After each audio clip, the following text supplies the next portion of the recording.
Hello, everybody, and welcome to episode 2. Yes, we're back for a second episode here on FNR Football Nation Radio of the NPL Victoria podcast. Nick Tabano and Lachie Flanagan here. We do apologise for the slight delay. We actually had a bit of a false alarm in here. Now, we thought the building was going to burn down. Genuinely, there was this smell and it started to reverberate through the studio, and we're like, oh, this is not looking good. So we did a bit of smelling. We smelled all around the studio trying to find as the source. one does during a fire. We were like, okay, Potential fire. The alarm hasn't gone off. There's no smoke. We've touched all the potential things that could potentially, cause some destruction in the studio or in the building. Destruction in the box. Great former podcast. Shout out to Destruction in the Box. But we are still well and truly here. We're all good for now. So we're soldiering on, and that's a reason why we're 10 minutes late. So if you're listening on the podcast, you're all good. You don't need to worry about it. We are always live for you guys. Yeah. But if you're listening on the app or you're listening on Facebook Live or Twitter or Twitch, wherever you might be getting it, we do apologise for the delays. So we're all good. Our producer, Oscar Rutherford, as well, telling us it's all good. We're all good, ready to go. He's pumped up. He's ready. He's actually going to be on camera today after Lachie, decided to release the shadow ban that was on him. Okay, well, that's a false narrative. But in all, Lachie, we're in a very jovial mood here. We are. Well, it was a good weekend of NPL Victoria football. Anytime the top four are playing against one another, and you have a Dandenong derby, yes. all condensed within a single 48-hour span, because we didn't have any Sunday games this weekend. No. We played all the games. 6 p.m. at Paisley Park between Altona Magic and Heidelberg was the last fixture of the weekend. So it was all crammed into one, and we had first against fourth, we had second v third, and we had a Dandenong derby. We did, and we had a Croatian derby as well. The last one of the season. We had a Croatian derby as well. We had big games in NPL Women's, big games in NPL2. We can't forget the title race in NPL2, Lachie. Jesus Christ, that promotion race the is NPL2 title race. And in NPL3 as well, we had some big games as well. Me and Oscar were down at the Melbourne Victory game here on FNR. If you caught that one, that 2-1 win against Springvale White Eagles. Win for Victory. But before we get into the big review, obviously our game of the round is Oakleigh versus Port Melbourne. We caught up with Wade Dekker. He's going to go and give us a little bit of a chat about what's going on. He's actually talked about a lot of things, didn't we? We covered quite a lot of ground. So Churches Leagues, his triple hat-trick season, the 2021 and the 2022 titles. So, whether they actually talk about it. That's the thing. That's true. The players actually care? That's actually the first time I've ever spoken to a player about it before. Does anyone else care other than Avondale? That's the question we wanted to ask. Well, I'm not sure Avondale care that much anymore. Well, I don't know if they really do. You know what? I find that the less other people have cared about it, the more I have started caring about it. I think about it. I think about the 2021 title way more than I should. An unhealthily large amount. It's funny because I looked at my roster for the next few weeks and I realised that on that Saturday when Oakleigh plays South Melbourne, and that win for Oakleigh, if they do win that, they could go top in 2022 and could seal the 2021 championship. And Lachie, I'm making sure I'm blanking that calendar because one, I either want to be there, hopefully part of the commentary team, or two, I want to be watching that game in some form because it is going to be an absolute ripper-dipper, and I cannot wait for that contest. So, you know what, Lachie? I'm fired up. I reckon let's get into it. Let's get into all the big stuff before we get to Wade Dekker's interview a little bit later. Well, where do you want to start, Nick? Because we can go in chronological order. We can start with the Dandenong derby. That's the juiciest part. Why don't we just start with the Dandy derby? Because we had our good friend Joey Lynch calling that one down at Frank Holohan Reserve. Dandenong Thunder with a 3-1 win over Dandy City. Dandy City back in the relegation zone after that loss. Dandy Thunder, on the other hand, mounting a bit of a case. They're still in that mid-table logjam. They're trying to put together a bit of a run towards the top 6. They've made some big signings during the week, Lachie, which I want to ask you about in just a second. But big win for David Chick's side going into sort of the final portion of the season, and a bit of bragging rights to go with it as well. Yeah, absolutely. I mean, an important win for Thunder, obviously picking themselves back up to winning ways after a pretty disappointing game, I thought, against Port Melbourne. Obviously, it's never easy to play against the Sharkies, unless your name's the Oakleigh Cannons. But it wasn't just the fact that they lost, but it was kind of the nature of that defeat. It was pretty one-sided in large parts of that game. They found the going quite tough. So to score 3 with your new faces doing plenty of the damage is really, really important. And no one exemplified that better than Scott Lockhead. His first game in a Thunder shirt, having come across in the mid-season window, from the Oakleigh Cannons as part of a double signing with Anthony Frangi. Both of those players started, and both of them, from all reports, having cracking games, not least Scott Lockhead, who scored 2 belters. Yes. 2 belters 2 on absolute debut. belters. And giving Thunder an important win. And look, maybe with the 2 signings, I know they're still a bit of the way back from the top 6. I don't know. It's going to be hard. It is going to be hard. Take a lot. But I think I just wonder if maybe we could see a little sort of late surge from them. I'm not saying it's a final surge necessarily, but I could see them pull back up because, in particular, obviously I've mentioned how well Scott Lockhead played in the actual game, but I just think over the course of the season, it was weird because I was thinking about it after the Port Melbourne game, and I was like, this Thunder side just feels like it's missing something, and I can't necessarily put my finger on what exactly that it is. And I was like, it's a 10. You know, I think an attacking midfielder has been a sort of really.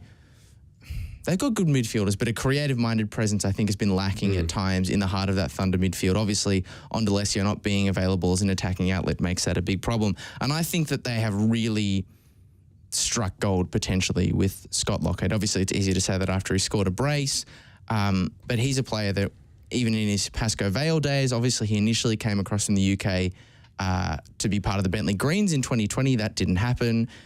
Played a season at Paco where he ripped it up, a goal-scoring attacking midfielder. That got him the move to Oakleigh, where he just didn't see enough football, couldn't break in. You know, Chris Taylor doesn't make a lot of changes. And I think Thunder is a great landing spot for him because they needed a creative presence, and already we're seeing him deliver. And I just wonder, with him there, with Anthony Frangi as well, who I don't think ever quite looked settled at the Melbourne Knights, but I think Thunder...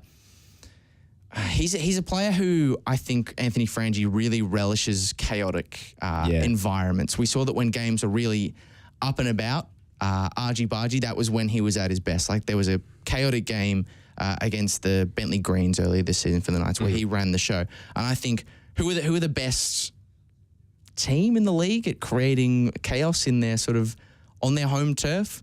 I think it's the Thunder with the incredible fan base they've got. And I could see Anthony Frangi and that fan base getting on like a house on fire. So I'm not saying necessarily that they're going to get into the top 6, but I could see with those 2 faces and potentially more on the way, I could see them making a late push. Well, Dandenong Thunder, I'll tell you what, their fans are purring. Bob Brown is up and about after that win. It's a good result for Dandenong Thunder right now. They go into a bit of a tough stretch. Avondale and South Melbourne away before returning to their home comforts to take on Bentley Greens and obviously Knights, St Albans, Hume, Green Gully to end the season. So they can probably play spoiler. I don't think they can get in the top 6. I think that might be a bridge too far considering how 6th place Heidelberg are playing at the moment. So it's one to certainly keep an eye on. But I don't know. I just feel like it's given, those 2 signings have given me a lot more hope. Yes, it's just Thunder. That it's a lot to make up. Yeah, in a short period of time. Maybe if not for this season, maybe for next season. I think that there's a lot to take out of that. And there's a lot of excitement around Dandenong Thunder going into the end of the season. It's a big result for them as well. It doesn't matter how poorly Dandy City have played this season. Beating them in a derby on the road, it's always a tough game when you're playing against a team that obviously are going for bragging rights, team that were looking to make it 2 wins on the bounce and, you know, back up that win against Eastern Lions. They did get back into the game through Gavin Denise's goal, but in the end, just not enough quality. Dandenong Thunder just flexing in the second half. Too good for them. Dandy City, not the best game from all reports from Steven Topalovic, who was very good against Eastern Lions. Yeah. Seems of all the games that you would expect him not to have an off-colour day on, you'd think the Dandenong derby would be it. But it's going to be a tough one for Lupin Palinic to get this team to safety, obviously, with Hume getting some points this week as well. They go into a very tough run now, Dandy City. They're on the road to Oakleigh on Friday night, then back at home against Altona, Port Melbourne, 2 very tough defences. But then listen to this, Heidelberg away, Avondale at home, South Melbourne away, Bentley at home. They're going to have to run the gauntlet and some. Well, we spoke about this last week, didn't we, in the opening show, that you compare their run up against Hume, and now Hume don't exactly have an easy, like they're not all free hits kind of a run, but they definitely have more winnable games. Of course, they've got crucially a game against the Eastern Lions. And it's away, which is actually better for them. And it's away because, as you pointed out, Eastern Lions have not won a single, they haven't got a single point at home, I think, in 9 games, which is frankly ridiculous. So I think it will have to be, I think Humour in, obviously they're level on points, but for me, Humour in the box seat to stay up. I think Dandenong City are probably going to be the team to go down. I know there are some new faces in the offing, one in particular for City who might come in and make things interesting. Can we reveal who it is? I don't think we can. Look, I'll say they're not necessarily of the sort of A-League men's 2019 triple signing kind of caliber, but they've got a good solid pedigree, and I think they will help to change the balance in an important area of the pitch. But whether or not that's enough to save this team from relegation, I don't know. I think Hume.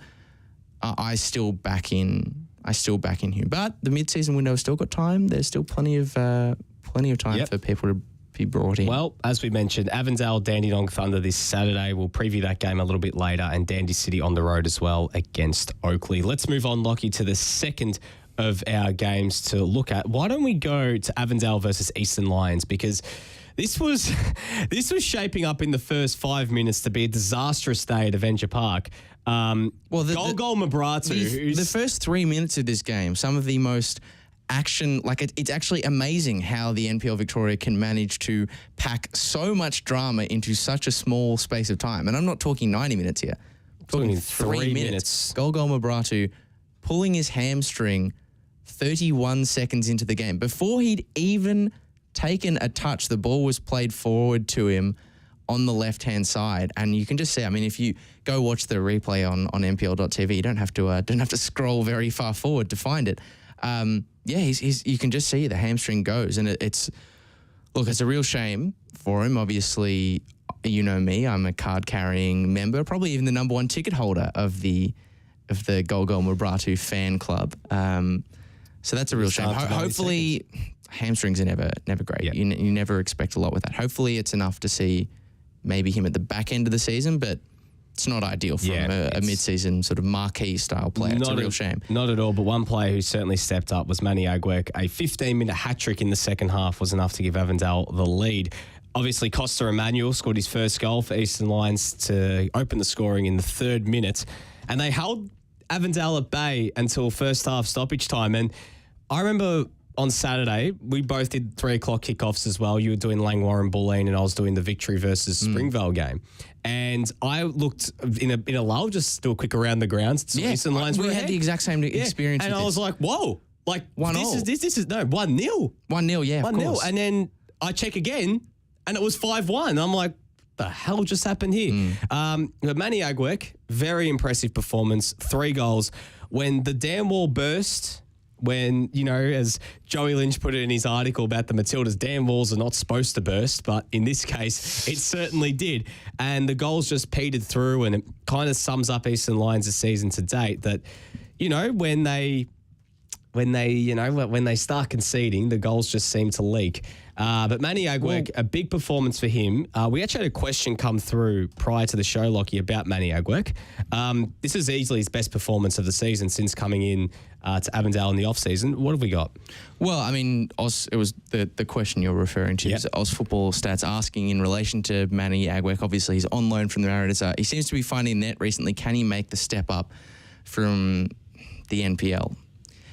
It's an interesting one because, yes, he has obviously scored in back-to-back games now an important goal, a very important goal against Green Gully to get that equaliser in the 90th minute. But before that, I think it was like an 8-game stretch that he'd gone without scoring. I don't know. Would you say that Agwek's time at Avondale so far has delivered on your expectations? Because I don't know. I feel like I really like Manny Agwek as a player, but I just feel like I expected a little bit more from him this season. Maybe to an extent he's as a victim of Avondale's struggles as a collective, but look, I don't know. Think he's been that bad. No. I think just, the fact that he was in an A-League academy for Western United and Central Coast, I think there was a lot of expectation around Manny Agwek, but I mean, he's still a young player and he's still got time to certainly flourish. I think it's very hard because you look at Avondale's just embarrassment of riches in the final third. Like, you know, that's a they've good still point. got guys like Yusuf Ahmed and Stefan Valentini and Liam Boland and Stefan Zini, Liston Diaz. They're even playing Joey Katabian now as a 6. Like, that goes to show how deep their attacking stocks are. But I think Manny Agwek has still got a very high ceiling. Yeah, that's true. And I think if he can end this season in the best way possible, considering he's still young, considering he has been on the books of an A-League side before, I think teams will be looking. Yeah. And it's the Australia Cup around the corner as well. We'll certainly true. give him that license. The other thing I would say, just so Oz Football Stats does feel like he's getting a bit of an answer. I'm not just playing a straight bat. What I've seen from him in the last few weeks that has really, actually over the course of the season, that's really impressed me that I didn't necessarily know and or expect from Agwek's game. Like, obviously we know him as a direct player, someone who can carry, brilliant speed, can find a finish, all of those sorts of things. But one thing that he's got that I didn't necessarily realise before this season that I think would also be of interest to A-League clubs, be it the Central Coast Mariners or others who might want to, give him a run.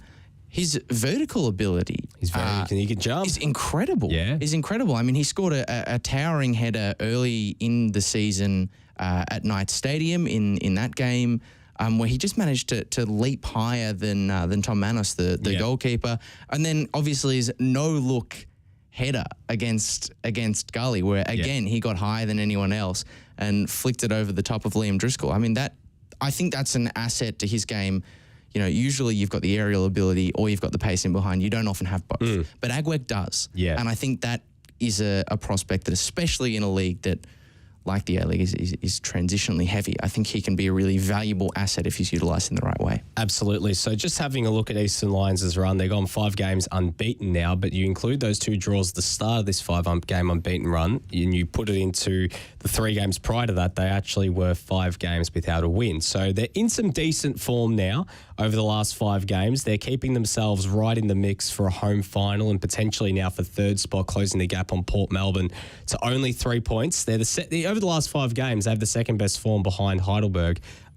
They go into as we mentioned, big game against Dandy Thunder, a great opportunity for them to continue to close the gap, and then going into, again, another big game against Oakleigh at home. So a good run of home fixtures for them because, you know, they're going to have to try and close that gap. They'll want to end this season in a flurry. We know if Avondale just get to the finals, they're a team that no one will want to come up against because they can get it done on the biggest stage. They're a team that is starved of... Well, no, sorry, hang on. Let me rephrase. They're a team that, you know, you don't want to play in finals because they can be competitive. Yes. But I should refrain. They haven't actually gotten it done on the biggest stage yet because they still haven't won a piece of silverware in the top tier. So we'll see what happens in the next few weeks for them. Meanwhile, for Eastern Lions, 7 points inside. You can't sum it up any differently other than this season has been a complete train wreck for them. They got a new signing out there in Dylan Tate, who debuted against Avondale, new striker they've brought in. But Eastern Lions run now. They go back to their home pastures, taking on South Melbourne, top versus bottom. We mentioned they haven't gotten a point all season. It's going to be so hard for them now. They basically have to go perfect to even have a chance of making it interesting for them. But now I think with 7 games to go, and there's 7 points inside, when the fact that there's the same amount of games left than points you need, it's going to be too hard. I think what's been disappointing, I think a lot of people, even before the start of the season, in recent seasons, were probably expecting Eastern Lions when they first came up to be a one and done team. And they did have a good start to this season. But I think fairly early on into this campaign, people internal to the Lions probably saw the writing on the wall, and they just don't necessarily have the financial acumen to bring the kind of players in that can keep you up. I mean, you think about the quality of player that's at, I mean, even some of the players at Dandenong City, that the places they've come from, that they've played for, compared against an Eastern Lions, and they're probably still going to go down too. So you compare that against Hume. Hume have got some incredible players. Yeah.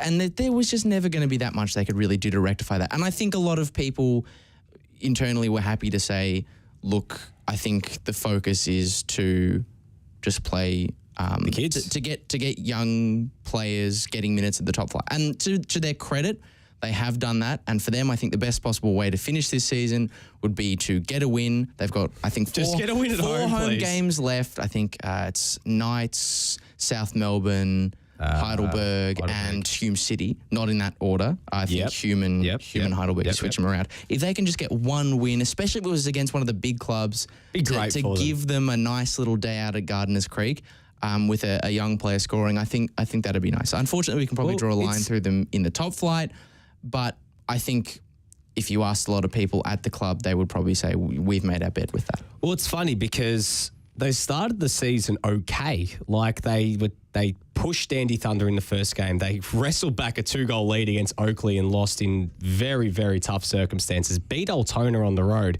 And then everything from there just completely unraveled. Like it looked like maybe they could put something decent together this season and be competitive in the relegation zone. That's the thing, be competitive. But, Kosti Puskashu left and things have just not worked out for them. And when you've got teams in NPL2 and even potentially in NPL3, when you look at Preston, spending and getting bigger names in, of course it's going to be tougher for Eastern Lions to stay up when the teams that have the ambition to come into that first division are spending much more and have, a much better squad. Putting it bluntly here, you can argue that maybe 5 to 6 teams in NPL2 are better than Eastern Lions right now. That is no disrespect. It's just because Eastern Lions have gone for the kids. But when you look at, North Geelong, Moreland City, when Moreland City are playing at home, by the way, this is not Moreland City on the road. It's like we're talking about Eastern Lions at home. I don't know if I'd say 5 or 6, but I do think there is at least 3 teams who have got on paper better teams. I think that's fair. Look, and we like this. They're a club of very nice people. Yeah, they've chosen the direction that they have, and look, it's probably going to lead to them going down, but that's okay. Let's not forget the journey they went on to get promoted to the NPL in the first place under the late Jimmy Williams was remarkable. The fact they've got to this point is fantastic. I'm just looking at some of the comments coming through. Josh Parrish, NPL Victoria commentator extraordinaire, Preston media manager, FNR alum, saying that the fact that Manny Agwek has been entrusted with penalties shows how much Avondale believes in him in a way that other coaching staff haven't. So that's an interesting observation, actually. So that's another string to add to the bow of Manny Agwek. And then another question coming through from Josh asking if Thunder have taken over the mantle from Hajduk as kings of the mid-season Maybe signing. that was the coronation, the fact they beat them on start. Well, I would have said yes, but we're going to finish off this show with a wrap-up of some of the transfers that happened. Before the show, about 40 minutes before the show, I would have said yes. Yeah. But then, 40 minutes to air, Heidelberg have made a double signing that maybe changes my answer, but in case you haven't seen it, we'll talk about that a little bit later. Let's race. Where are we going next? Let's race through the rest of the games, Lachie, because we do have to get to our Wade Dekker interview. Let's go back to Friday night. South Melbourne 0, Green Gully 0. Apparently, by all reports, a really good game of football. I actually watched this game back. I was commentating on the Friday night. I was at Summers Street doing Melbourne Knights St Albans. We'll talk about that soon.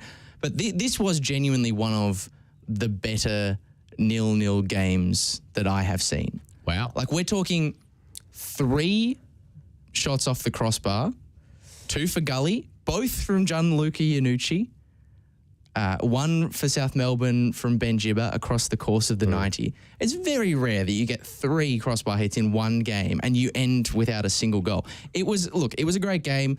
Gully started really, really brightly. South Melbourne, I think maybe had a little bit of a difficult time dealing with the sort of intense high pressing that we saw from Gully that worked for them against Avondale in the first 30 minutes as well. Javi Lopez had to make an unbelievable, one of the best saves that I've seen this season to deny Alex Salmon on about 30 minutes as a volleyed effort from Salmon on a ball over the top, and Javi Lopez gets the left palm down to it to tip it away. It was just absolutely ridiculous. Incredible. And it really did end up being a night for the goalkeepers because Liam Driscoll also with an incredible save a few minutes later. I think it was Marko Jankovic who smacked it from a cross into the middle, and Liam Driscoll made the save. It was described as an incredible save, and it was. But it was a Scott Sterling moment. I watched it back. It comes clean off his face. The Falcon. As he makes the save. And then in the second half, South they took a little bit more control of the game. They probably created the better of the goal-scoring chances in the end, the balance. However, right before full-time, Javi Lopez had to make another ridiculous save, again off Salmon. It was a deflected shot, so Javi Lopez had to readjust. And what really impressed me is not only did he get across to make the save, but he had Matt Crooks rushing towards him, ready to bundle home the rebound. So you're expecting Javi Lopez, he gets the hand, it dribbles towards Crooks, and he thwacks it into the net. But he managed to get the palm to it and tip it up, like almost like volleyball style, spike it up away out of danger. So incredible saves from both keepers. Javi Lopez continuing to justify the little swap that went on between him at Bentley and Pierce Clark, then at South Melbourne. But a cracking game. Maybe in the end to draw a fair result, but I have no idea how this game ended 0-0. It's proof that you can have a good 0-0. Yeah. So what that means, South Melbourne still 2 points. Well, now not still. The gap is closed. They're 2 points clear of Oakleigh. Green Gully have dropped to 5th. Well, it's a bit harsh on Gully as well, is it? They get a draw against the top side and they go down to 5th. So Gully going to their next game. Gully have now had 2 draws in back-to-back games, and it doesn't get much easier. They take on Bentley in their next game at home before heading over to take on Melbourne Knights. A decent run for them in the next little portion. So Knights, St Albans, Hume before Heidelberg away, Eastern Lions, Dandy Thunder. So they don't have to play any side above them for the rest of the season. So Green Gully might be priming themselves for a little bit of a decent run at it now in the next few weeks. They're 4 points ahead of Bentley, so that's going to be a really, really exciting contest on Friday night. South Melbourne, on the other hand, as we mentioned, still 2 points clear. They should get the job done against Eastern Lions before, again, a bit of a thin run over the next two. I was taking on Dandenong before that game against Oakleigh, which shapes up to be probably the game of 2 seasons because of obviously the permutations for 2021. Let's move on to the next one, Lachie. Let's go to the Croatian Derby. Night. Melbourne Knights won, St Albans Saints won. Saints saving a point at the end there. Knights taking the lead quite fortuitously, a bit of a mistake at the back there. With a moment that he will not want to look back on particularly fondly. He shinned an attempted back pass to Will Lejeune, and one man you don't want to be giving a free look to at the moment since he's come in for the Knights is George Ott. So he gets his second goal in 3 games, and he just, once the back pass was latched onto by Ott, he just finished it nonchalantly, and he's buried it. Continues to look very, very good in red. I mean, it was a pretty even game in the end. As you said, Adam Hodor getting an equaliser just after the half on the 56th minute. Pretty even game. Knights probably edged the chances. Will Lejeune, who was in for his first back-to-back start of the season in place of Hayden Brown, had a shaky start but made a cracking save off the corner from Jack Marth. And then right before the full-time whistle, Steve Sokol burned a half volley that he should have scored. I think, unfortunately, Steve Sokol's got a case of the yips, because I think it's been about 9 games since his last goal in the NPL Victoria, and is a far cry from, I think it was 14 or 15 that he scored for the year in NPLWA last year. So he's clearly got signs of being a far better player than he is, but I think he just needs to find the back of the net sooner rather than later. But the big talking points to come out of this game, other than the result, which probably doesn't really do too much for either of the teams, a 1-1 draw, an injury for Jan Albano inside 30 minutes. So I was kind of hoping or expecting that this game, if Knights get the win, might push them on to a sort of a late run, because they've got winnable games coming up. Players coming back from injury, new faces in the door. But Jan Albano potentially with a hamstring could see him out for a while. Hopefully not, because he's been playing so well this season.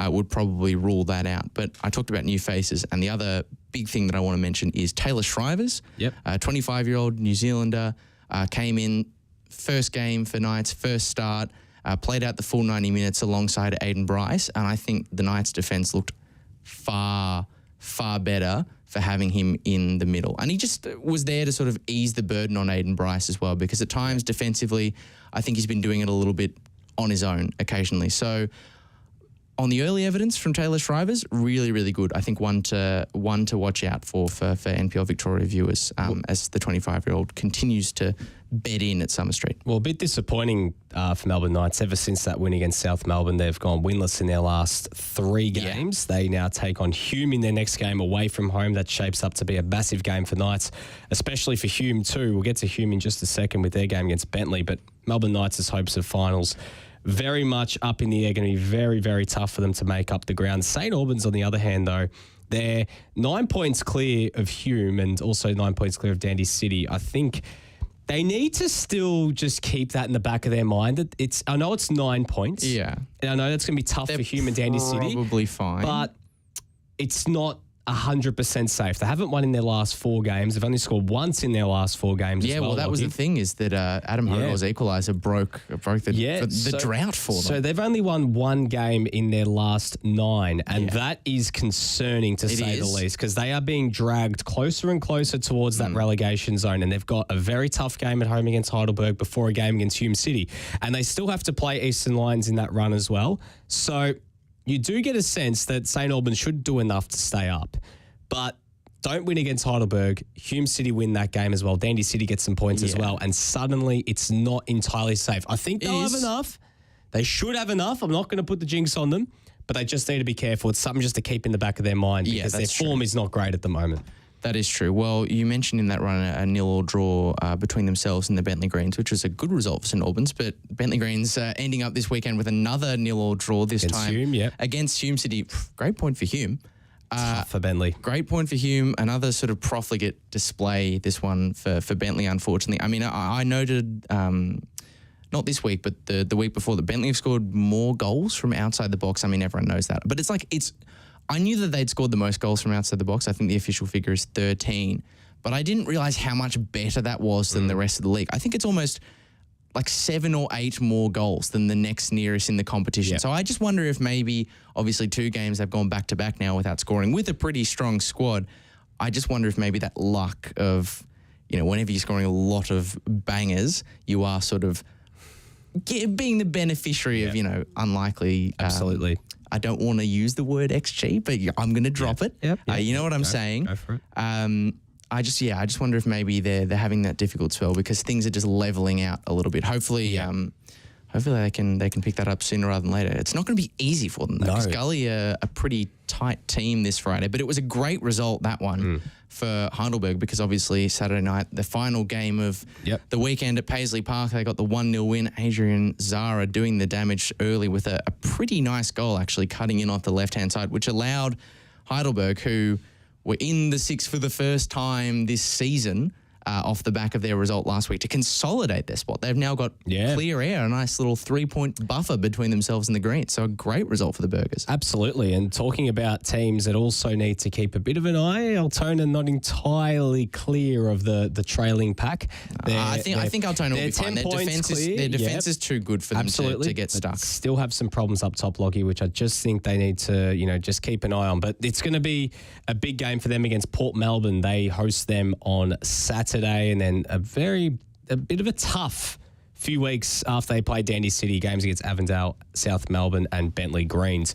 Lachie, let's take a short break here on the NPL Victoria. Probably back in just a second. With Victoria's hottest striker. Yes, the man who only scores hat-tricks, only scores in big amounts, the NPL leading goal scorer, Oakleigh Cannons' own Wade Dekker. We caught up with him a little bit earlier, so we're back with that on the other side of this here on the NPL Victoria pod. Don't go anywhere. Are you looking to change your destiny in life? Be your own boss? Start your own business? If you are, you need people who understand your needs and are committed to helping you make it happen. At DKP & Co Chartered Accountants, we are more than just accountants. We are business advisors, taxation consultants, and strategists that specialise in setting up businesses. We understand the client and give them the very best customised advice and strategies to achieve their goals. Visit our website dkpco.com.au or give us a call today on 03 9023 9370. Fast, proactive, personal. That's DKP & Co Chartered Accountants. Since 1998, Lanco Group has been providing superior civil engineering solutions and advice to developers, local government and service authorities across Australia. Lanco Group is known for delivering sustainable, efficient solutions. By working closely with clients, Lanco Group is able to meet the complex infrastructure requirements for residential, commercial and industrial developments on time, on budget. Find out more at lancogroup.com.au. Lanco Group, your business partner for engineering solutions.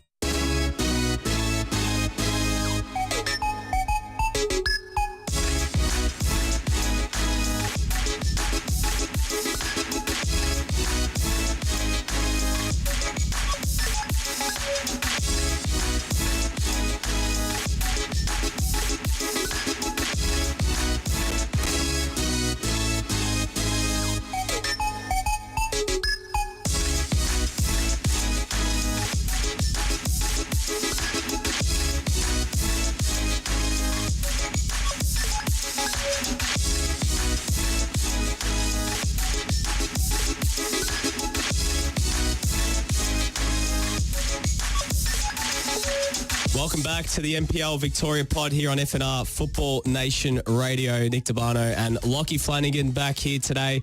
It's time to get into our game of the round, Lachie, and it was a massive contest on Saturday night. Oakleigh up against Port Melbourne. A big 3-1 win for Oakleigh, second versus third.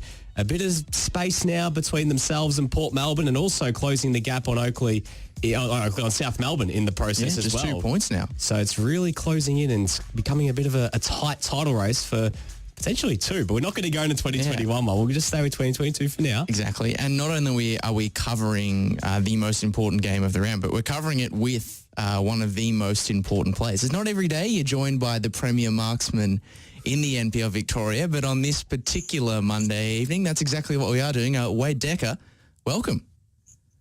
Hey guys, how are you? We're good.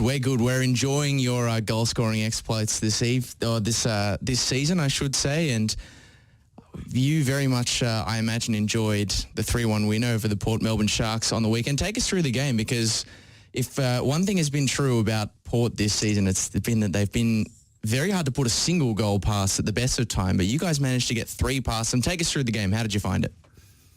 Yeah, no, I thought we played really well, to be honest.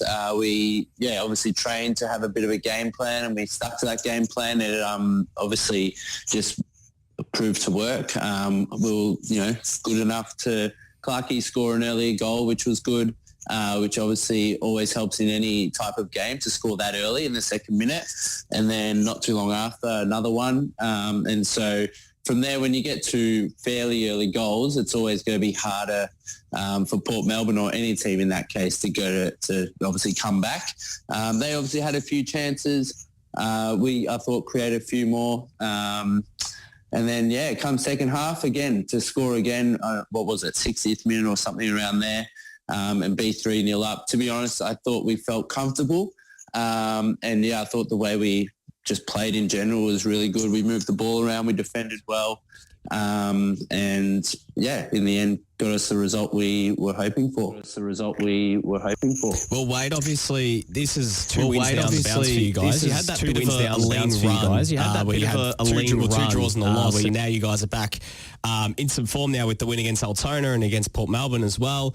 What was the message coming out of that sort of lean patch and getting you guys back in form? Because it was looking a bit concerning for those 3 weeks, but you guys are now back in some top form once again. It's sort of at a good point now as we get close towards the end of the season. Yeah, definitely. I mean, every team goes through a period where, results don't go their way, or, something happens. So I guess for us, it was, that little 3-week, 4-week period.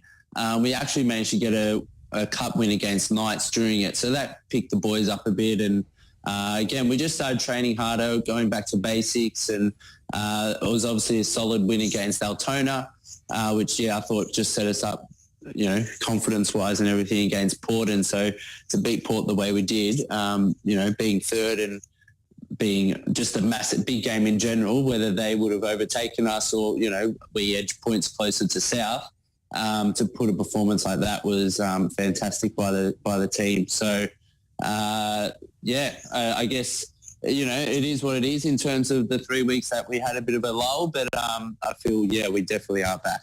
If you're just joining us, we're speaking to Oakleigh Cannons forward and the leading scorer in the NPL Victoria competition, Wade Dekker, obviously coming off the back of a 3-1 win over the Port. Wade, you spoke earlier about having a specific plan to take on and get around the sort of strengths that Port Melbourne bring to the table, Adam Pittock's side. And I know you can't let us directly into the Chris Taylor war room, but what was the secret? Because as I said, I don't even know if Port would have conceded 3 goals a single time this season, and yet you guys managed to sort of break them apart, this imperious defence. I mean, what was the key? Port, as you said, they're very structured, very organised. And so, I guess we just kept our lines a bit tighter. We just tried to overload the midfield a bit more because that's what they've done in the past to us. So we just tried to overload them. And then, just going forward, just doing what we do. We're a good team that, is able to break forward well. And the front 3, 4, all of us, to be honest, I think we link up really well together and just, on the same wavelength. And so, as I said earlier, it just worked out really well that, we were able to win the ball in a good area and break forward, and Clarkie get the early one and obviously got the second one. So, we just, I guess that was a bit of the game plan, win the ball and break forward and create some magic where you can. Wade, I'm not too sure if you guys are aware of this, but you have the best road form in the league, despite playing one less road game than most teams in a round. In that point, I think you've won 7 and drawn 1 and lost 1, but it's an amazing run of away form. Do you guys feel like as if, when you go on the road, you guys are galvanised by that, going on the road is no big deal? It's something that you guys, relish that opportunity to potentially go over and Cookers have some huge road games coming up in the next few weeks against teams like Avondale and South Melbourne. Is that something that you guys relish? Yeah, definitely. I wasn't aware of that statistic, but obviously I feel a lot of us just want a challenge, and obviously there are big challenges coming up and have been in terms of Port at the moment. And so, we're a team that, knows when it's a big game, and we work hard for each other. And we'll play to the conditions, we'll play to the game plan, and, ultimately and hopefully it will work out. Wade, we've spent a lot of this interview so far praising the team as a whole. I think we've got to give a bit more time giving credit to the season that you're having. Obviously, all sees you atop the NPL Victoria goal-scoring charts at the moment. But what's been most fascinating about this season that you're having for me is you don't seem to do things in half measures. You've scored, I think, 3 hat-tricks, and one of them was a 4-goal haul this season. It just seems that whenever you feel like scoring, you're doing them in droves. Is this a conscious thing? Are you as bewildered by that as we are? Because it's just crazy the goal-scoring run you're in. No, thank you for that. I appreciate it. Look, to be honest, I'm not exactly sure what it's been. I guess, I don't know. When I can, obviously, scored, and when the ball's there, I've been able to put it in, I guess. I guess in the end, it's not like we trained, or the Clarkie. It's just whoever's there at the time and make it work type of thing. And, to get 3 hat-tricks so far this season, I wouldn't have thought of it, to be honest, from the start of the season. But in saying that, in the last 2 pre-seasons, I've managed to score double figures in pre-season, whatever, maybe 5 to 8 games, whatever we play. And so, it's, finally, I'm actually quite happy that I've been able to put it in the season. I guess, the goals have been, I've been quite happy, really happy with them, to be honest. And hopefully they keep coming. Wade, in terms of your attacking stocks, you guys have been bolstered in midweek. Obviously, Ryan Lachie coming across from Eastern Lions. He's had a sensational season in a tough year for them, but him coming in, have you had much to do with Ryan since he's come into the club? Has it just been a couple training sessions and all that, or is he just, emerged in the past couple of days? Yeah, no, it's definitely just been recent. So I hadn't had much to do with him just yet. I think I met him on Thursday at training, and then we played together on the left side in the second half. And I thought him and I did well. We linked up well. He defended really well. I thought the game he played was a fantastic debut. He played a big part in our team, and I'm sure will play a big part in our team for the remainder of the season. I think that's one of the really fun quirks of football at this level, is that you can have someone come in alongside you literally from one training session and end up playing a game with them in a few days, just a few days later. Because believe it or not, with the mid-season window going on, that's not the only story I've heard of that happening this week. But Ryan Lachie, links in with a number of attacking talents that have been going great guns for the Cannons this season, including yourself, of course. But how much are you enjoying playing alongside a front three of Knowles and obviously Daniel Clark as well, Joe Guest in behind? All of you are having brilliant seasons in your own right. I mean, how much fun is it to play in an attacking outfit like that? Oh, I mean, that's why I play the game, right? Just go out and play with freedom and just enjoy what we're doing, enjoy playing. I feel probably for me, it's a couple of seasons ago before COVID, it was a bit hit and miss because, I was on the bench here and there. And this year to have consistency and just the license to play freely with, as you said, Clarkie, Guesty, Knowlesy, even Tyson and Ollie behind them, and even our left and right backs, Fish, and I mean the whole team in general. To be honest, everyone's has fantastic experience in what they've achieved. But I guess going forward, it's as you said, very lethal. We link up well. We've all played high level and different levels that we just understand each other and know how to move and work with each other. So.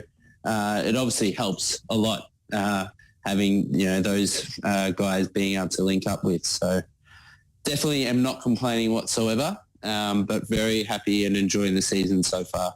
Hey, Wade, can't forget that obviously it's a pretty exciting time for Oakleigh, not just in terms of the title race, but round of 32 of the Australia Cup is just around the corner, and it's a big opportunity for Oakleigh and a lot of yourself and a lot of other teammates to be on the national stage again. I guess how exciting is it to get that opportunity to play in the Australia Cup, something that obviously you were quite familiar with from your days back at Melbourne City too, but that chance to even maybe host an A-League side or go on the road and maybe play one of the other NPL sides in another state. How exciting is that for you and your teammates? Oh, very exciting for sure. And just for the club as well to be knocked out, I think the last 2 or 3 seasons just before the round of 32. So to finally do it this year and in the style that we did, beating Melbourne Knights 4-0, it was a great thing for the club and for us as a team and players. So we're very excited. We're happy to do whatever, whether it's host an A-League team or, travel. That would be awesome because we haven't done that for a while. I think as a team as well, we have a point to prove. We want to do well in it. So we are ready to take on whoever it is drawn. Is it Wednesday? I think it's drawn. I think it's Wednesday. Yeah, it's Wednesday. Yeah. I mean, you say you're willing to do whatever, and something that you and the rest of the sort of first choice 11 have had to be very willing to do week in, week out is pretty much play the full 90, because we know that your head coach, Chris Taylor, is not necessarily someone who likes to make changes. He likes to, put his faith in the people who are delivering for him, and it does mean that you guys play an awful lot of football. I mean, how is the body, and how do you find that challenge of having to go again for pretty much the whole game so consistently? Yeah, look, to be honest, for me personally, I'm feeling good. Body's holding up well. And I think, to be honest, most of us are doing quite well. I think we are managed well in terms of our loads, after a game, in terms of trainings and things. Being the first training, not too much, and obviously increase it from there. But, my body's feeling well. From what I know, all the other boys are doing well. Making sure we do our recovery, and obviously it's going to be quite busy coming up now that we're in the Doherty Cup as well, the Australian Cup, obviously the season. So it will get busy at some point soon, depending who we draw. I guess ask me that question in a few weeks and we'll see how we're going. But at the moment... we're pretty good. Well, hopefully that answer is still the same in a few weeks' time for yourself, Wade, because it is a big few weeks coming up. Obviously, Dandenong City this Friday, but then Avondale and South Melbourne in successive weeks. I mean, that's a huge month coming up for the club. How are you looking ahead to those month of crunch fixtures, which could go a long way to deciding the sort of Premier's plate, not just this year, but the year before too? Yeah, exactly. The year before too as well, right? Do you guys think about that at all? I have to know from the player's perspective. Does it come up? I think someone mentioned it once or twice, like not really. But I think someone mentioned the other day, it's like, oh, by the way, we're doing all right in the previous season. We just got to beat South and it should be ours. So, I mean, that's kind of in the back of the mind. I think, though, with the season we're having this season, I think that's definitely our main focus. We're not too worried about the last season. I think the results will take care of themselves. But, as you said, Avondale and South Melbourne coming up, and I think Bentley's in there. It's going to be another big month. And, if we do what we did when we had it in the first half of the season, it's going to be hopefully, it could finish off a really good season. So, we'll see what happens, and obviously, looking forward, we'll train hard again and put a game plan together, and hopefully, the results can go our way. Just one more before we let you go, Wade. You mentioned the heavy schedule. We won't be seeing you make a trip back down to the Church League anytime soon, I'm assuming? You never know. No, I'm joking. Probably not at the moment, but I'm sure I'll be down there supporting my brothers and cousins that are playing. No, for sure. Well, Wade, good luck for this weekend. Thanks again for coming on. Again, you're in some ripping form. It's been great to see you week in and week out, and great to see Oakleigh week in and week out. And there might be some silverware on the end of it. So again, thank you so much, and we'll chat to you again very soon. Oh, sounds good. Thanks for having me, guys. Appreciate it. Awesome. All right, we'll take a quick break here on the NPL Victoria pod. Back in just a sec. All right, thanks for that, Wade. Since 1998, Lanco Group has been providing superior civil engineering solutions and advice to developers, local government and service authorities across Australia. Lanco Group is known for delivering sustainable, efficient solutions. By working closely with clients, Lanco Group is able to meet the complex infrastructure requirements for residential, commercial and industrial developments on time, on budget. Find out more at lancogroup.com.au. Lanco Group, your business partner for engineering solutions. Are you looking to change your destiny in life? Be your own boss? Start your own business? If you are, you need people who understand your needs and are committed to helping you make it happen. At DKP & Co Chartered Accountants, we are more than just accountants. We are business advisors, taxation consultants and strategists that specialise in setting up businesses. We understand the client and give them the very best customised advice and strategies to achieve their goals. Visit our website dkpco.com.au or give us a call today on 03 9023 9370. Fast, proactive, personal. That's DKP & Co Chartered Accountants. With this great sporting nation who has yet to embrace fully the world's greatest game, and for so long of trying to have the game accepted. And when I'm up to the big football field in the sky, I just want people just to remember I told you so. And suddenly the complexion of the game changes. Let's hope it doesn't, but this is the best period for Iran in the match. Ali Daei, danger for Australia here, the flag's down! It's an equaliser! Just feel for them. It's not just the boys. They are representative of so many people who make this game their life. It's just, I can't say anything, mate. All right. Especially as they have the impetus. Aloisi. Cahill. Cahill! Tim Cahill has done it again! What a goal by Tim Cahill! 2-1 Australia! Oh, it's a wonderful moment in Kaiserslautern! And Tim Cahill has come off the bench and maybe won the match for the Socceroos. You're listening to FNR, Football Nation Radio.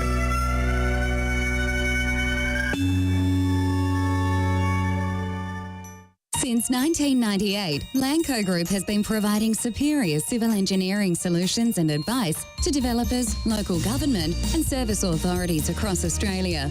Lanco Group is known for delivering sustainable, efficient solutions. By working closely with clients, Lanco Group is able to meet the complex infrastructure requirements for residential, commercial and industrial developments on time, on budget.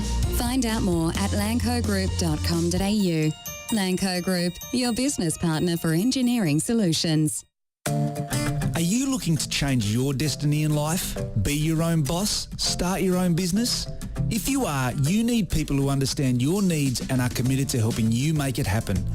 At DKP & Co Chartered Accountants, we are more than just accountants. We are business advisors, taxation consultants and strategists that specialise in setting up businesses. We understand the client and give them the very best customised advice and strategies to achieve their goals. Visit our website dkpco.com.au or give us a call today on 03 9023 9370. Fast, proactive, personal. That's DKP & Co Chartered Accountants.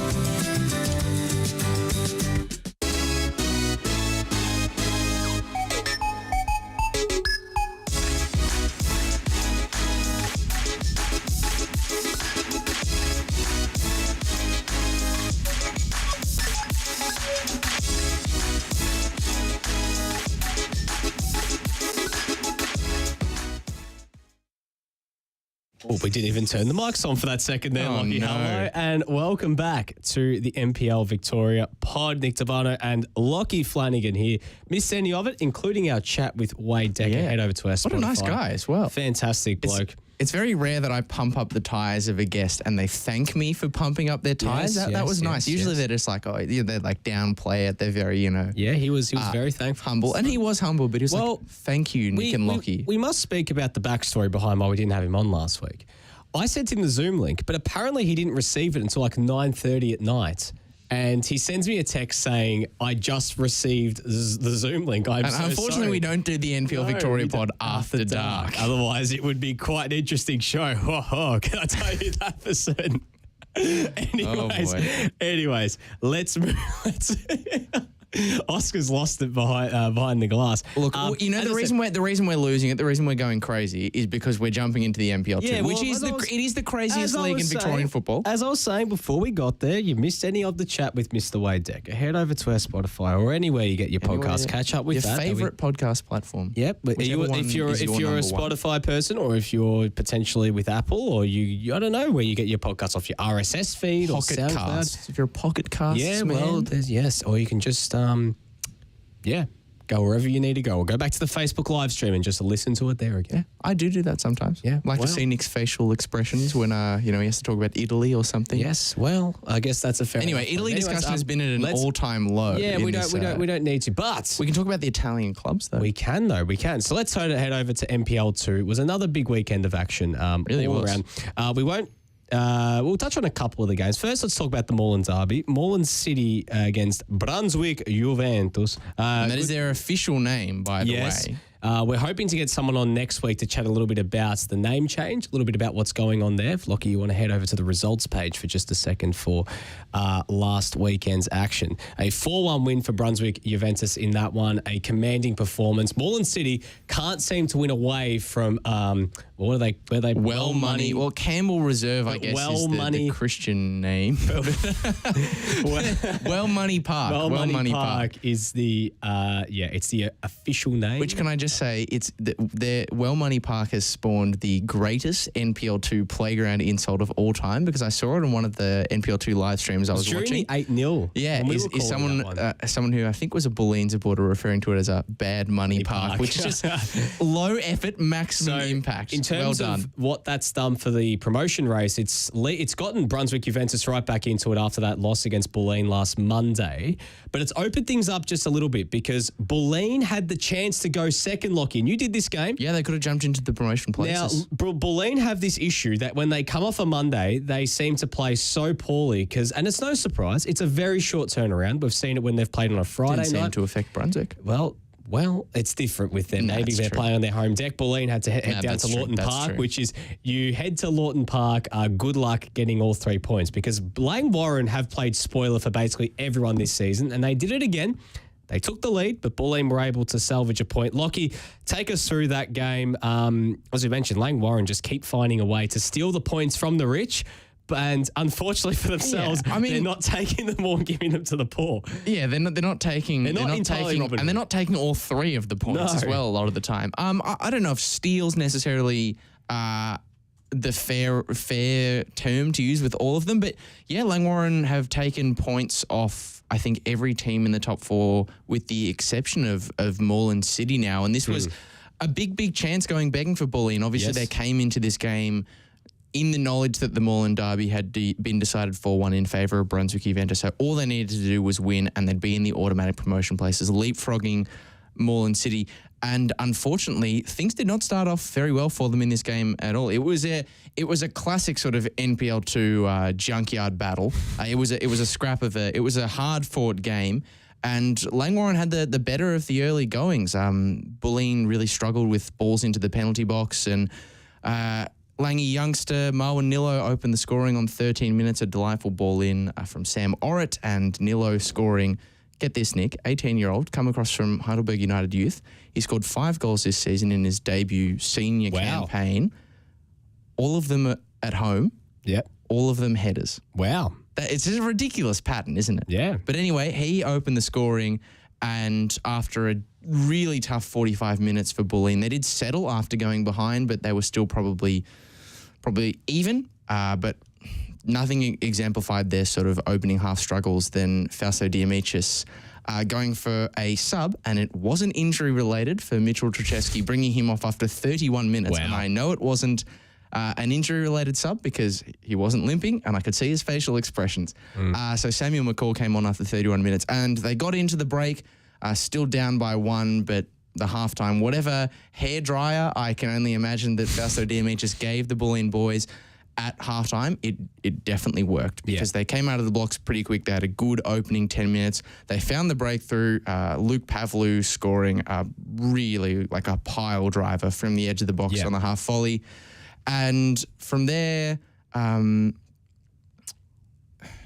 took a bit of the ascendancy. I think Langwarrin, to be fair, they took the ascendancy without having too much in the way of clear-cut chances. Langwarrin defended really, really well in this game, aided by the addition of a legend of Victorian football. And if you've been wondering where he's been at, I'm talking about Ramazan Tavsancioglu, who played his first 90 minutes after a single training session with Langy having, played for pretty much every club in the NPL Victoria. So he's back. He's been out of Victorian football for the start of this year, but he's back now and played an excellent game, really suffocated FC Bulleen Lions until the final 10 minutes where the game opened up a little bit and Nick Sete had 2 really good chances to get the go-ahead goal for the Lions, but he wasn't able to do it. Breno Naranjo Guarini has come across from St Albans, came off the bench, could have scored towards the end, but Bulleen blazed away and they weren't able to jump into the top 2 spots. Luckily for them, Paco also dropped points against Brunswick out of Dunstan Reserve, a 1-1 game. Draw there. So what that really does is it really makes things interesting. And just as I was looking on my Football 24 app, Lachie, I get an ad for a Warship game that I can't get off my phone. Warship game. Well, luckily I've got the table. I've got the table in front of me here. So it's meant that there are 4 points between second all the way down to 5th. So Moreland City in second, FC Bulleen Lions in third, Brunswick Juventus 4th, and Pascoe Vale 6th. But 2 points between Bulleen down to Paco. Well, it is tight. Paco's in 5th, sorry. Northcote's in 6th. Sorry. Yeah. So Bulleen, in terms of that, you mentioned Nick Sete and his form in front of goal. Lachie, having watched a lot of him this year, he would be far and away the top goal scorer in this competition. You mentioned how tight the Golden Boot race is as well in this competition. If he buried half the chances he's had this season, he has missed a lot of good opportunities this year. But he's been a brilliant player. I think he's been one of the best players in the entire league. I just think the whole front three for Bulleen had just had a bit of an off day because even Max Batchelor wasn't at his best. Yeah. I think the signing they've brought in from St. Albans is a good one because I think their attacking depth since Jose Ramirez has gone down has taken a hit because now they start Everson and Batchelor, so their striking depth is quite thin. A lot of their players actually on the bench are defenders, and they lost Peter Sawan, who headed over to Brunswick Juventus in midweek. He played his first game for Brunswick on Friday night. But I've got a bit of a fun fact, Lachie, before we get to the rest of these games and looking into next week. This morning, I went and got my flu shot, right? And as I was waiting to get my flu shot, as I was waiting, after you get your vaccination, you sit down and you have your 10, 15-minute wait. They say just sit down just in case, there's any reactions. Off to an inauspicious start, this So anecdote, I was sitting there and I was doing a bit of reading through the Football 24 app, and I had a look at the tables for the home section and the away section, like how teams perform at home, how teams perform on the road. Get this. Between the top 6 sides, so this is Pascoe Vale down to Northcote, so Pascoe Vale, North Geelong, Brunswick, Juventus, Bulleen, Moreland City and Northcote have lost an accumulative 3 games at home this season. Yeah. North Geelong, Brunswick Juventus and Moreland City haven't lost a game at home this season. Pascoe Vale, Northcote and Bulleen have only lost once. Their away form. The away form of teams in this competition is horrendous compared to their home form. North Geelong have got the best away record with 5 wins, a draw and 2 losses. Moreland City, 5 wins, 3 losses. Kingston have the 3rd best road record, but they have the worst. They are a relegation team on home form. Yeah, your 1 win, 6 losses. Terrible at home. It's unbelievable. They've won 4 games out of 8 on the road. Bulleen are 3-3-2. Brunswick Juventus 3-2-3. But burying the lead here, Pascoe Vale have the 2nd worst road record. A relegation team away. 2 wins, 2 draws, 3 losses.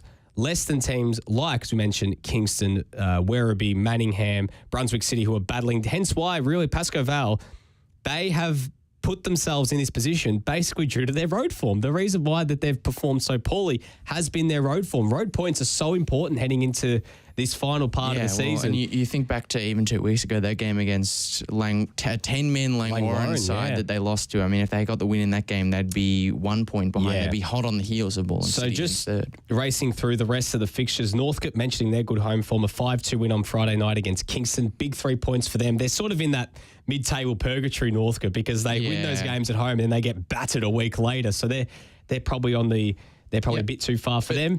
Manningham coming back from a goal down to win at home against Werribee. Big 3 points for them. Official opening of Petty's reserve. So there's lots of people down there and they got the win. When I was coming home on Saturday night, Lachie, we caught up for dinner on Saturday night down in Glen Waverley with Demir Kulash and Joey Lynch. I was on the way back. And Name drops. This was around 10:30 at night and the lights were still on at Petty's reserve. Still pumping. They were pumping late into the night there. Look, realistically, if you think about it, it was a very important win for them because as we know, the bottom 4 spots in the NPL2 are the bottom 2 are direct relegation. 9th and 10th are relegation playoffs. So Manningham get themselves up to 17 points with a win. They're level now with Kingston. They've jumped them on goal difference. Yeah, they've jumped Kingston on goal difference. So they're level on points with Kingston and Langley. So that really makes that final relegation playoff spot a lot more interesting. Absolutely. So to get that against a Werribee side who could have jumped them, massive result. And North Geelong coming back from a goal down again. Well, no, goal down, sorry. They were level early in the first 10 minutes against GV Suns. Went on to win 5-1. We got a bit excited when we saw Golden Valley scored an equaliser. It was a bit like the Avondale Eastern Lions game, but in the end, North Geelong coming away with the win. So just having a look at the table, North Geelong 5 points clear of Moreland City.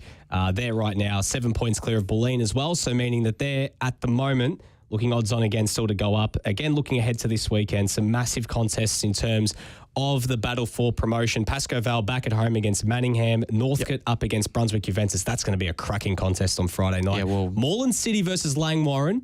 That's going to be a tough one because Langwarrin, as we mentioned, they've taken points from the rich. Yeah, Moreland City's the only team they haven't taken in that top 5 bracket that they haven't taken points. So it's not going to be easy for them at Money Park. Money Park, but they have gotten draws against Moreland City away from home before. So absolutely. And Bulleen at home against GV Suns on Saturday. So Bulleen fans, they're not playing Monday night. They're playing Saturday to accommodate for the obvious. Can you imagine being from the Golden Valley and having to play on the Monday night? North Geelong hosting Brunswick City, and on Monday night... That'll be a really good game, actually, I think, just quietly. And Monday night down at UFO Park, that game will be live. I'll be there with Josh Parrish calling this game at UFO Park down at the Grange. Kingston City versus Werribee. We mentioned in terms of relegation stakes a lot in the That line actually for that becomes game. a very important game now because, as you said, And Kingston currently in the playoffs. Word is apparently Trent Skopetis might be back. The word is his suspension may have been overturned. Wow. So that's a massive in for Kingston City in terms of their attacking third.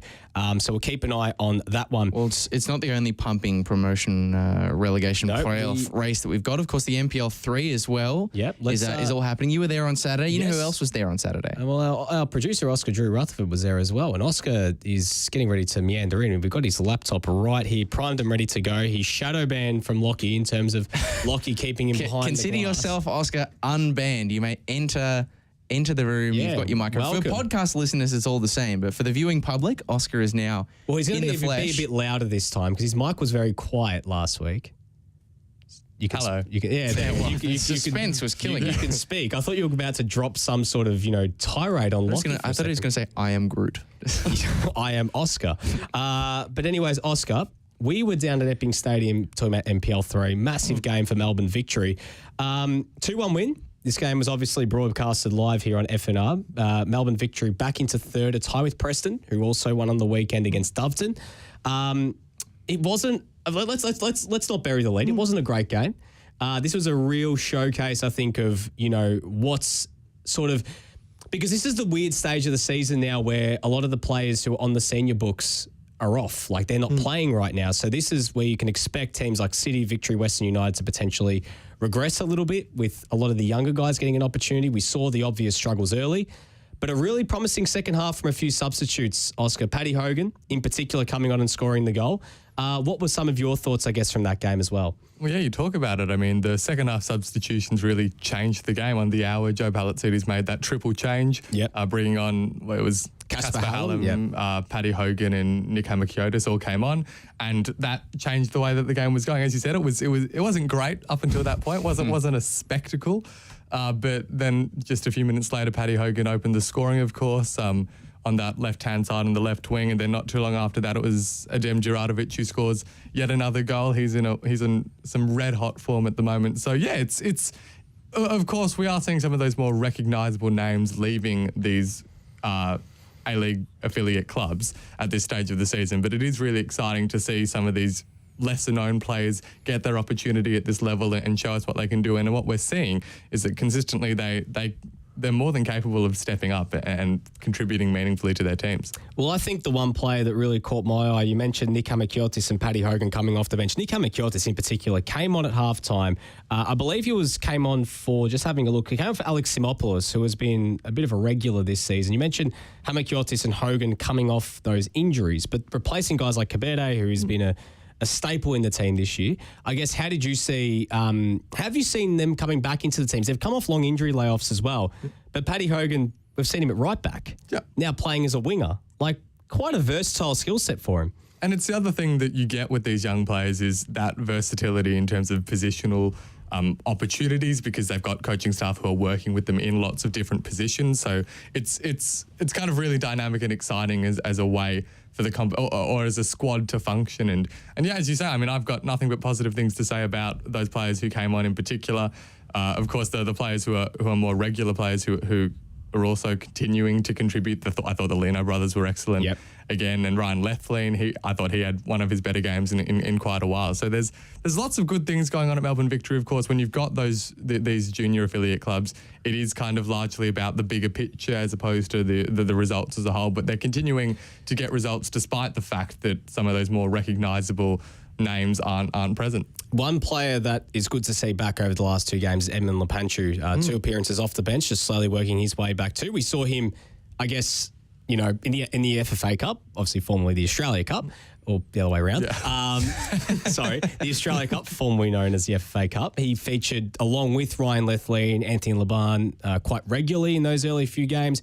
Good to see him back as well. 100%. Another one of those players that, as you say, coming back from long injury layoffs, and it's one of the great benefits of this system of having these youth teams is that you can build them back up. And even though it's the off season, of course, for the senior A-League men's team, that they get these opportunities, and we're starting to see him find his feet again, and so hopefully he'll get more and more minutes over the next few weeks. One more thing, Lachie, just about this game before we move on. The one player, and this is a player you've seen a bit of, is Slaven Vranesevic, who played his first game for Springvale on the weekend. There was a lot to actually like from Springvale defensively. I thought the first half they were very good defensively, and on the break, they probably should have scored just before half-time. A really good chance for Paulino, who was one-on-one with the goalkeeper, and it looked like, because he was playing at fullback and he hadn't gotten forward all game, it's like he just was deer in headlights and was like, where do I put this? Like, which side am I going here? And he put it straight at Christian Siciliano in the end, but they fought. Must say, I was quite impressed with Paulino, actually, when I saw him play a few weeks ago. He was very good. He did well to stifle the impact of Paneris and Cabeda in the first half, and then I think against Paddy Hogan, the tired legs started to show and Hogan had no electricity. But in particular, a lot to like from Slaven Vranesevic. It's been a tough year for Springvale. I don't think they're going to stay. I think that it's a flip of a coin between them and Ballarat City for who joins Whittlesea in one of those relegation spots. But there's a lot of young kids there, I think, to really keep an eye on. So a lot to like from that one, Lachie. Just going through the rest of the results in the NPL3. The other big one in terms of Melbourne victory is obviously Preston Lions. They played on Friday night, 2-0 win over Doveton. A bit of a scrappy game, according to Josh Parrish, but Preston Lions are getting the result and learning to win ugly, which is good considering the struggles they had against Doveton earlier this year. Chris Davies scoring from the penalty spot right before halftime. So a great result for them. Interesting. I've got to give a shout out as well to Chris Theodoridis, because Doveton did earn themselves a late penalty. And the footage is there on the Preston Lions Facebook page. If you want to go back and watch it, I strongly suggest you do, because Chris Theodoridis, the former Heidelberg United stopper, did the Andrew Redmayne. He did the Andrew Redmayne technique, and it worked. It was a really, really poor penalty from Doveton, but Chris Theodoridis made the save after doing all the theatrics. He did the full works. He walked up to the player with the ball. He really, really drew out the process, and then he was doing the wavy arms on the line, dancing around, doing the full wiggle. It worked. Was this at 1-0 or it was? No, this was at 2-0. The game was over, but it's still like he was probably in a position where he could afford to be doing this sort of theatrics and stuff. But shout out to Theodoridis, and that sets Preston up for a massive game. A massive game. Another home fixture this coming Friday against Nunawading City, who have got 3 wins on the bounce, 4 wins in their last 5, including that shock 4-2 game over Melbourne victory. And they also, I think, got the wood over Preston earlier this year. So that is a must-win game for Preston against a team in strong form. Well, obviously, they beat Geelong 1-0 on the weekend. Well, that was a big game as well, because Geelong, obviously, in that sort of outside of the top 4 conversation too. Running through the rest of these results, obviously we've got to get to NPL Women's as well, and also preview the first division of NPL Victoria this weekend. Western United 2, Box Hill 1, big win for them. Melbourne City going to Ballarat, defeating Ballarat. Big 5-0 win there at Moorshed. And North Sunshine Whittlesea 2-2. So Whittlesea getting an important point, but it's going to be very, very hard for them now to really salvage anything. Yeah, Whittlesea are probably going down. I just want to say big shout out to the choke from North Sunshine, because they were 2-0 they were 2-0 up, and Whittlesea scored in the 85th minute and then the 92nd minute. It was 82nd minute and the 94th minute to go from 2-0 down to 2-2 in 10 minutes. So, and also, I believe that's a debut goal for Sadak. Yes, North Sunshine. it was. Came in from the 4th tier of football, I believe, State League 4. Yeah, cool. Well, we might be looking at an Ondalesio sort of Mark 2 there. Hopefully he doesn't do his SEL. Just running through the rest of this weekend's fixtures, Preston Nunawading, easily the game of the round this weekend in NPL3. Springvale White Eagles hosting Western United. Whittlesea hosting Geelong at Epping Stadium. Melbourne City up against North Sunshine at Parade. That'll be a good game. Doveton taking on Melbourne Victory away, going to be one to keep an eye on. And the game that will be on NPL.TV this week is Box Hill versus Ballarat City at 3 p.m. on Saturday. So a lot on the line there. Let's get to NPL Women's, guys. Oscar, let's kick off. I believe that you were at Box Hill versus Heidelberg this weekend. Correct me if I'm wrong. Yes, I was. Heidelberg 2-1 winners in that game. What did you take out from that one?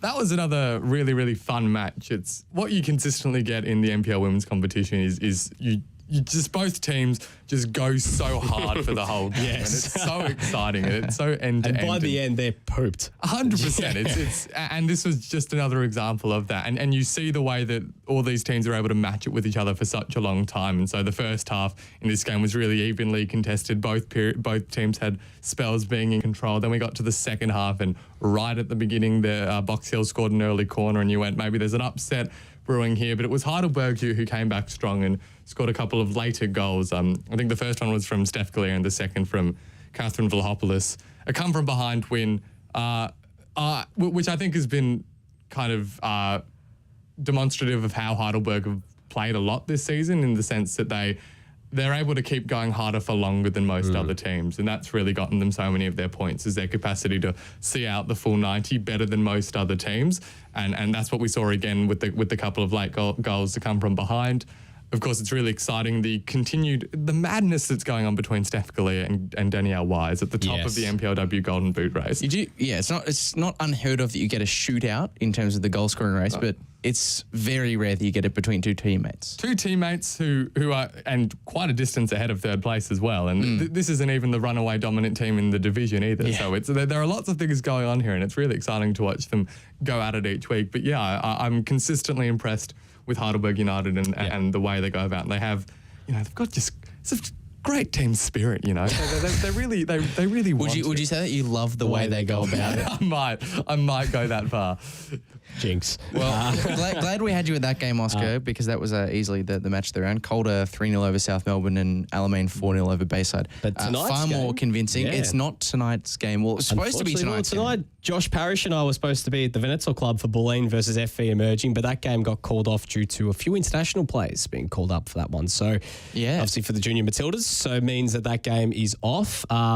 So that's hence why they just said, quite a few actually. That's why we're going to be the Monday Night Mafia next week instead. We're not even being the Monday Night Mafia this week. But you and Josh will be. But yes, Calder just look like they're sort of cantering. Ever since they got back ahead of Heidelberg, they're just kind of cantering. I mean, it's one goal conceded in the past 2 months. It's crazy. Yeah. It's not shocking, obviously. We are talking about Calder United, like the behemoth of the NPLW. Half this team's going to get picked up by Western United. So, even so, they are just in cruise mode at the moment. Well, obviously, we'll see how it all plays out next weekend, because there's some big games there. Alamein up against Calder. Alamein, you'd think they have to try and get some points on the board if they want to secure fourth spot ahead of FV Emerging, who are back. Got the game in hand as well this week against Bayside United. They expect them to win that. South Melbourne against Box Hill at Lakeside, and easily the game of the round, Heidelberg against Bulleen at Olympic Village on Saturday at 3 p.m. Get to that game. It is going to be a ripper. Guys, before we wrap up, let's go back to the top tier of men's football and quickly preview this weekend. It's going to be some big games at both ends of the table. Let's actually get some predictions for these games, guys, I reckon. So let's go quick fire round. Start off Friday night. You mentioned it's the Green Derby, Green Gully versus Bentley Greens up at Green Gully Reserve. A lot on the line for Bentley in particular. They need to win to stay in touch. Who are we fancying in this game? How do we see it playing out? Do you want to go first, Oscar? Gully will win 3-2. Wow. Big call. It's big call. I like that vibe. I like bold calls. That's my analysis. See, both teams coming off the back of consecutive draws. It's hard. It's hard not to feel like we're going to see that again. Although Gully did win pretty convincingly last time they came up against Bentley, if memory serves me correctly. So. My head says draw, but I'm going to say Gully. I'm going to say Gully get the win. I'm going to say a 2-2 draw in this one. I reckon it's going to be an exciting game. But it will be a really good game. Yeah. Oakleigh versus Dandy City at Jack Edwards Reserve Friday night at 8:30. Can we say it in 3, 2, 1? Oakleigh. Oakleigh convincingly. Suvs will be going off. Make sure you get down to that one. Saturday 3 p.m. We have two games at 3 p.m. But kicking off at Avenger Park, Avondale versus Dandenong Thunder. The mid-season kings of the transfer window, Dandenong Thunder, against Avondale, who lost their own mid-season signing in Golgol Mabratu to a hamstring injury, but no issue. They could just throw Stefan Valentini into the starting lineup. Yeah. Talk about just any sort of player can throw in. I'm going Avondale in a tight 2-1 win. I think it's going to be a very, very tight game, but I think they're just going to have enough class to win this one. Yeah, I'm really fascinated. I think, and I'm not just saying this because I will be on it alongside Steve Curtin, but I genuinely think this could be the game of the round. Thunder looked far improved for having Scott Lockhead in their side. I think 3-2 to Avondale, but a really good chance for Thunder to show what a difference these new faces could potentially make, not just to the end of the year, but for next season potentially too. Oscar? I reckon Thunder can get a point. Wow. Yeah, I mean, they did last time. Yeah, they did, yeah. Again, it was this a 1-on-3. Bottom versus top. Eastern Lions hosting South Melbourne. Eastern Lions, not a single win, a single point at home since June last year. They're destined for the drop. I really want to say draw. I really want to say Eastern Lions win. To say draw. And that's not a slight on South. That's just like... when you present the facts like that in the way that you did, obviously rooted to the table. It has to happen not eventually. A single point in 9 games.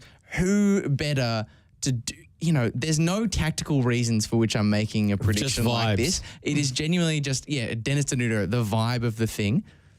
It would be good if Eastern Lions got a draw. For the story. I still think South are going to win. That's my prediction, but I could see it happening. South Melbourne wins 3-1, but Eastern Lions takes the lead. Yeah. Wow. I am going to say that, again, Eastern Lions come out like a house on fire and get them just pure vibes. I just got a feeling. And South Melbourne in the end will run over them in the second half. I'll go one step further and say the winning goals, the final 2 goals. I like your prediction, Nick. They're going to come in the final 10 minutes. Like it'll be tight for a long time. Like, all right, they finally got there. Yeah. I'm going to be boring. 2-0 South Melbourne. Okay. Yeah. Altona versus Port Melbourne, 6 p.m. Saturday night at Paisley Park. I'm going Port Melbourne 1-0. Because it just has a boring, dull 1-0 written all over. I mean, these are 2 of the best defences in the league coming up against one another. It is hard to see a goal fest. I think Port have got to get back on the winners list. I'll back them in. I think Altona might actually nab this one, to be honest. Port are a funny team, aren't they? Yeah, quite possibly. But they look really good sometimes, and then other weeks, sometimes on the big occasion, they kind of drop down. And this isn't the biggest of occasions, but it just feels like the kind of game that Port can slip up on again. And I can see Altona getting a 2-0 win. Ooh, Jesus, that's like a 1/7 of the amount of goals they've scored for the whole year is 2 goals. So we'll see what happens there. That is a bold prediction. The biggest part is saying Altona's going to score. Hume City against Melbourne Knights up in Broadmeadows at 7 p.m. Saturday. Hume need points. It's a good chance for them actually against Melbourne Knights, who haven't been in the greatest form. I'm going to say a 1-1 draw in this game. I can't see them being split. Melbourne Knights not in great form. Hume, though, have just been pecky as of late. I'm going to say it's a Desmond. It's going to be 2-2. I think it'll be a really good game, though. I just think... for me, it depends on whether or not John Albano... how serious his injury was last week. Like if he's able to... he's probably not going to play. If he's able to feature, then Knights maybe have enough to get over the line. But I'm going to go 2-2 draw. 4-1 Hume. Ooh. Galvanising 4-1 win. Why? Vibes. What is the reason? That's kind of been my approach up to this point is I'm visualising what I can imagine the score saying at this time next week on this page, and it just feels like a 4-1 Hume. That's my depth of analysis and also to annoy Final game of the round, St Albans up against Heidelberg Sunday at 3 p.m. I'm going Heidelberg 2-1 winners in this. The vibes keep rolling through. The J-Pin continues his great form up top, and I think Heidelberg are going to win this game. I'm curious to see how this one goes because St Albans Saints got their last win against a side outside of the bottom 3 teams against Heidelberg back in round 7. So it's a team that they have had the measure of previously. Of course, that was at Olympic Village where the Burgers did struggle to start the year. I think on the road, Burgers should win this game 2-0. What I would say is don't look at the foul count for this game. It's going to be high. It's going to be a rugged one, but I think, the Burgers will win. Oscar? Yeah, I'm going to be saying, Heidelberg will win. Well, before we go as well, must mention tomorrow night, Doherty Cup playoff semi-final between Green Gully and Heidelberg. It's almost like a play-in. It's Green Gully, Heidelberg. It's the play-in, the Doherty Cup play-in tournament up at, in Broadmeadows. So head up there. At the Valley Park Event Centre. So surprised to see it there, but it'll be a good night and it will be streamed. I am going to go with a Heidelberg win in this game. I think Heidelberg advances the Doherty Cup semis on penalties. Yeah, I reckon PKs as well. I reckon it's going to be PKs. Sorry for triggering you, Oscar. I'm sure you've made plenty of spelling mistakes in your career, Oscar. That's right. Be shocked. Okay, prediction time. Gully are going to win. Regular time? Yes. Okay. Yes. Sound like I was powering down from here. So the winner takes on, just correct me if I'm wrong, the winner takes on, is it... I've had a bit of a mental blank. Is it Oakleigh? Is it Oakleigh? I don't know. No, it's not Oakleigh because Oakleigh play Avondale. It's South, isn't it? Yes, it's No, it's not South. No, it's not South. They're knocked out. No. I said Oakleigh are playing Avondale. This is bad. We should know this. It's Bentley Greens. Yeah, it's Bentley Greens. Of course, it's Bentley Greens because they spanked Banyule in the last round of the Australia Cup.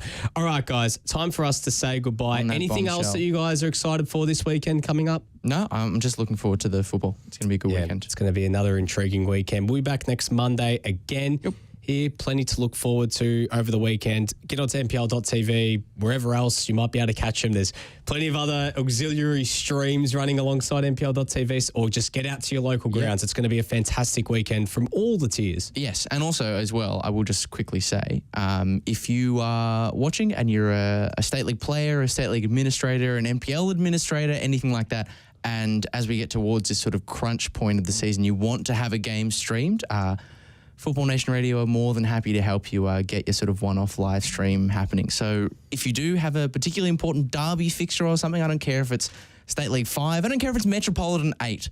If you have an important game coming up and you'd like it to be streamed, we're more than happy to help you. Chuck a bit of commentary. I know Nick Debano is always up for an obscure fixture. You know me. When it comes to the obscure, Debano is there. Especially, we'll be there. Yeah, we'll be there. But anyways, you missed any of the show, head over to our podcast platform, Spotify, Apple, wherever you might get them. Big thanks to Wade Dekker as well for taking some time out and having a chat to us. Always a great interview, and we're looking forward to seeing how all the action plays out. So get down to your local grounds, tune in. It's going to be fantastic. So myself, Nick Debano, Lachie Flanagan, myself, Nick Debano, Lachie Flanagan, Oscar Rutherford. Oscar, again, thank you very much for coming on board. We'll be back again next week, but for now, it's goodbye. Since 1998, Lanco Group has been providing superior...